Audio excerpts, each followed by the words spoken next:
கேரள மாநிலம் வயநாடு சூரல்மலை பகுதியில் நிலச்சரிவு காரணமாக ஊரே காணாத அளவிற்கு பாதிப்பு ஏற்பட்டுள்ளதாகவும் தாங்கள் படித்த பள்ளிக்கூடம் தற்போது இல்லை என்றும் இளைஞர்கள் வேதனையுடன் தெரிவித்தனர்.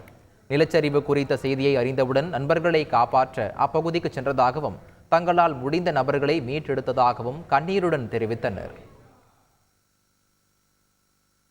1ஆம் கிளாஸ்ல இருந்து +2 வரைக்கும் அங்கே இருக்குது.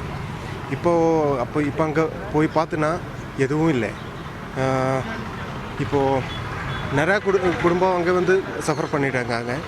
அதுபோல் +1 இந்த நியூ பிளாக் இருக்குது. அங்கே வந்து ஒரு சைடில் வந்து நியூ பிளாக் இருக்குது. அந்த நியூ பிளாக் வந்து முழுசாக போயிட்டேன். அந்த ப்ரெஷர் வந்து அந்த சைடில் இருந்தேன்னா அங்கே வரும்போது தெரியும். அந்த ஸ்தலம் வந்து இப்போது கிரவுண்டு வந்து ஃபுல்லாகவே தண்ணி தான், ஃபுல்லாகவே மட்டு தான். இப்போ பார்த்தாலே ரொம்ப கஷ்டமாக இருக்குது. நான் டியூஸ் அங்கே தான் படித்தேன். எனக்கு இப்போ நிறையா ஃப்ரெண்ட்ஸ் இருக்காங்க, ஃபேமிலிஸ் இருக்காங்க.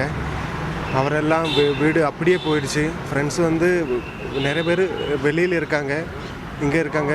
எல்லாம் ஃபேமிலி பார்க்கும்போது ரொம்ப கஷ்டமாக இருக்குது. நாடே பார்க்கும்போது வித்தியாசமாக இருக்குது.